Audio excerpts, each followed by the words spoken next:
আগের বছরের league champion এবং কাপ চ্যাম্পিয়ন তাদের ভেতরে ম্যাচ দিয়ে শুরু হয়ে যায় ওই দেশের ঘরোয়া মৌসুম। বাংলাদেশে চ্যালেঞ্জ কাপ দিয়ে শুরু হচ্ছে বাংলাদেশের প্রথমবারের মতো, এবং সেই জায়গায় কারা কারা খেলবে, কারণ দুটোই চ্যাম্পিয়ন তো এক দল। বসুন্ধরা কিংস তারা হচ্ছে ফেডারেশন কাপেরও চ্যাম্পিয়ন ছিল, একই সাথে তারা লিগেরও চ্যাম্পিয়ন ছিল। যেহেতু এক দলের মধ্যে তার ম্যাচ হতে পারে না, সে কারণে ফেডারেশন কাপের রানার্স আপ যে দলটা ছিল সেই দলটাকে নিয়ে চ্যালেঞ্জ কাপটা অনুষ্ঠিত হবে। একদিন একটা ম্যাচ, ওই একদিনের চ্যাম্পিয়ন তার হাতে উঠবে চ্যালেঞ্জ কাপের শিরোপা। এরপর ওই সপ্তাহের মঙ্গলবারে ফেডারেশন কাপ শুরুর দিনক্ষণ ঠিক করেছে বাংলাদেশ ফুটবল ফেডারেশন, এবং এর পরের শুক্রবার 11ই অক্টোবর বাংলাদেশ প্রিমিয়ার লিগের প্রথম রাউন্ডের ম্যাচ শুরু করার আপাতত তাদের চিন্তা ভাবনা রয়েছে। এবং যেই ক্লাবগুলো অংশ নেবে, যে 10টা ক্লাব, সেই 10টা ক্লাবের কাছে এরই মাঝে এই সূচিটা পাঠিয়ে দেওয়া হয়েছে। 250-টিরও বেশি ডিজাইন অপশন নিয়ে ওয়ালটন স্মার্ট ফ্রিজ, বোঝে আপনার প্রয়োজন। বিপত্তিটা বেঁধেছে এরপর। আপনি যদি হিসেবটা করেন যে এক মাসও কিন্তু আসলে সময় নাই। এখন বসুন্ধরা কিংস তারা প্র্যাকটিস করছে, প্রিসিজন স্টার্ট করেছে। পুলিশ তারা এই গতকাল না গত পরশু থেকে তারা আসলে সব প্লেয়ারদের ক্যাম্পে ডেকেছে, তারা মোটামুটি একটা প্রিপারেশন নেওয়ার বন্দোবস্ত করেছে। অন্য দলগুলো তারা এখন পর্যন্ত জানে না কবে তারা প্রিসিজন স্টার্ট করতে পারবে।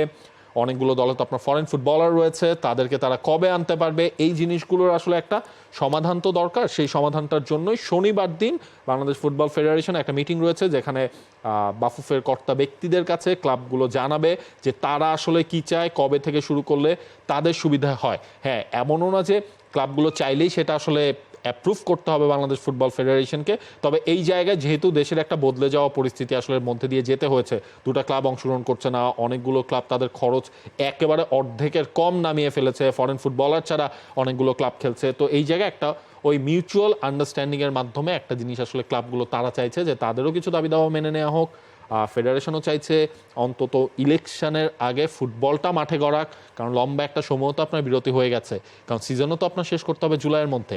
যে সিজনটা শুরু হওয়ার কথা ছিল সেপ্টেম্বরে, সেটা ধরে নিলাম আমরা যে মাসখানেক হয়তো একটু পিছিয়ে গেছে, সেটা হতে পারে, যেটা মানা যায়। কিন্তু লিগটা শুরু হওয়া তো খুব বেশি জরুরি। কেন জরুরি? কারণ এই যে 4 তারিখে যেটা চ্যালেঞ্জ কাপ দিয়ে শুরু হচ্ছে, এরপরে যদি লিগে আপনি এক রাউন্ড ম্যাচ খেলতে পারবেন, আপনাকে এরপর যেতে হবে ইন্টারন্যাশনাল ব্রেকে আবার বাংলাদেশ হয়তো 2টো ম্যাচ খেলার পরিকল্পনা করতে পারে, এবং তারপরে গিয়ে বসুন্ধরা কিংসের এএফসি চ্যালেঞ্জ লিগের সেই ম্যাচ রয়েছে, এবং সেখানে বসুন্ধরা কিংসকে যখন যেতে হবে তখন তাদের ফুল ফিটনেসে তারা থাকতে পারছে কিনা। কারণ এই যে বাংলাদেশ দল যে ভুটানের কাছে হারলো, এখানে তফাৎটা কি ছিল? ভুটানের লিগ চলছে, বাংলাদেশের লিগ চলছে না, এবং প্লেয়ারদের ভেতরে ওই যে ফিটনেসের তারতম্যটা খুব পরিষ্কার এবং স্পষ্টভাবে বোঝাও গেছে। এইরকম একটা অবস্থায় বাংলাদেশের খেলাটা শুরু করাটা আপাতত, মানে শুরু করাটা যেই অবস্থায় আছে শুরু করে দেওয়াটা বেশ জরুরি। কিন্তু ভেন্যুর যে ব্যবস্থা, ভেন্যুর যে সংকট, সেটা তো বরাবরের মতো আরও একবার উপস্থিত। দেখেন এই সিজনে সেটা আরও বাড়ছে, কারণ হচ্ছে কি আপনার বেশ কিছু ভেনিউ এখনো রেডি না। যেমন হচ্ছে আমরা এর আগের বার দেখেছিলাম মুন্সিগঞ্জে খেলা হয়েছে, এবার মুন্সিগঞ্জে খেলা হওয়া নিয়ে বাংলাদেশ ফুটবল ফেডারেশন তারা কিছুটা সংশয়ে রয়েছে। এই কারণেই তারা বিকল্প একটা ভেনিউ প্রস্তাব করেছে, সেটা হচ্ছে মানিকগঞ্জ শহীদ মিরাজ তপন স্টেডিয়াম। নতুন করে ইনক্লুড এই স্টেডিয়ামটা হতে যাচ্ছে শহীদ বরকত স্টেডিয়াম গাজীপুর, সেটাও বাংলাদেশ ফুটবল ফেডারেশন প্রাথমিকভাবে দেখে রেখেছে। যদি মুন্সিগঞ্জ স্টেডিয়ামে শেষ পর্যন্ত তারা খেলা করতে না পারে, সেক্ষেত্রে মানিকগঞ্জটা আসলে ইনক্লুড হবে, এবং ক্লাবগুলো এরই মাঝে কেবলমাত্র চট্টগ্রাম আবাহনী ছাড়া বাকি 9টা ক্লাবেই তাদের পছন্দের ভেন্যুর তালিকা পাঠিয়েছে। যেমন এক্সাম্পল হিসেবে আপনি বসুন্ধরা কিংস অ্যারেনা ধরতে পারেন। কিংস অ্যারেনায় হচ্ছে বসুন্ধরা কিংস, যেহেতু তাদেরই মাঠ, সুতরাং তারা পাচ্ছে। এর সাথে সাথে ফর্টিস তাদেরকে দেওয়া হচ্ছে, এবং ব্রাদার্স ইউনিয়নও বসুন্ধরা কিংস অ্যারেনা চেয়েছে। এখন যখন একটা ভেন্যু 3-4টা দল যখন চাচ্ছে, তখন গেলবার লিগের স্ট্যান্ডিং দেখে 2টা দলকে দেয়া হবে, মানে 2টার বেশি একটা ভেন্যুতে থাকবে না। এই জিনিসটা ক্লিয়ারলি হচ্ছে ফুটবল ফেডারেশন তারা করতে চায়। ফরম্যাটটা যদি আপনি ধরে রাখেন, যে ফরম্যাটে গেলোবার থেকে বাংলাদেশের ঘরোয়া ফুটবল গেছে, যে একটা নির্দিষ্ট টাইমিং থাকা, সেখানে তো আপনি এক রাউন্ডে একই ভেন্যুতে যদি 3টা ম্যাচ খেলেন, সেটা তো বেশি হয়ে যায়। এবং আমরা দেখেছি যে বসুন্ধরা কিংসের পিচের ওপরে সেই প্রভাবটা পড়েও, যেটার কারণে অনেক সময় পরে দেখা যায় যে ইন্টারন্যাশনাল ম্যাচের সময় একটা বেকায়দা পরিস্থিতিতে পড়তে হয়। 2টোর বেশি 2টো যথেষ্ট, যদি বাকি মানে সাপেক্ষে পাওয়া যায় সেই সাপেক্ষে, তাই না? এই ছাড়া তো না।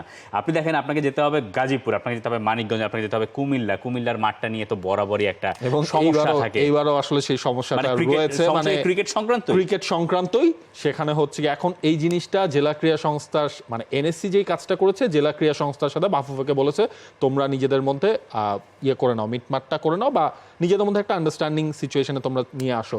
এখন এটা নিয়েই বাফুফে একটু চিন্তায় আছে, কারণ ওই সময় কুমিল্লাতে খেলা আছে কিনা, বা যেহেতু একটা লম্বা স্প্যানের জন্য আপনাকে সেই জিনিসটা দিয়ে দিতে হবে, এমন তো না আপনি এক রাউন্ড করলেন, এরপর আবার ক্রিকেট উইকেটটা সেখানে বসলো, পিচটা বসলো, এরপর আপনি আবার তুলে পরে শুক্রবার যে আপনি আবার একটা ম্যাচ করবেন। এই কাজটা করা হয় এমসিজিতে, এসসিজিতে, মেলবোর্নে, সিডনিতে। আমরা দেখি যে একই মাঠে তারা ক্রিকেট খেলছে, ফুটবল খেলছে, ড্রপ ইন উইকেট থাকে, ওখানে হিসেবই আলাদা। বাংলাদেশে জানি না এরকম কোনো কিছু ভবিষ্যতে সম্ভব কিনা। কিন্তু ডু ইউ মিস বঙ্গবন্ধু জাতীয় স্টেডিয়াম?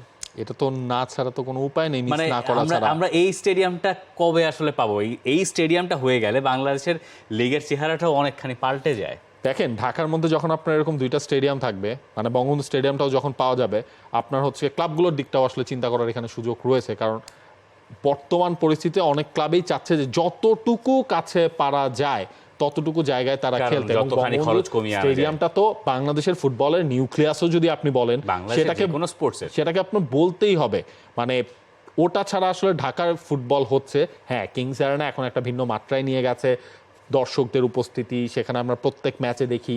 এটার পাশাপাশি বঙ্গবন্ধু স্টেডিয়ামটা থাকলে মনে হয় ফুটবলের অন্তত ঢাকায় অন্তত একটা নতুনত্ব আসলেই তৈরি হবে। কারণ বঙ্গবন্ধু স্টেডিয়াম তো রেনোভেটও করা হচ্ছে, কিন্তু সেই রেনোভেশন আদৌ কবে শেষ হবে সেটা সময় আসলে বলে দেবে।